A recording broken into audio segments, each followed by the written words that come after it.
আমরা রয়েছি নাঙ্গলকোট বাজারে।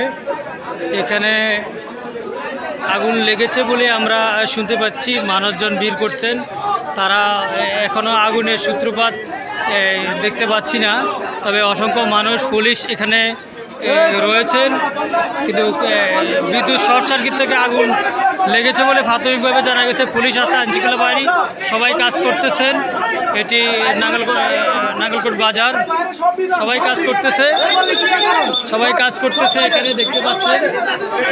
এখানে আগুনের কোনো ইয়ে দেখতে পাচ্ছি না।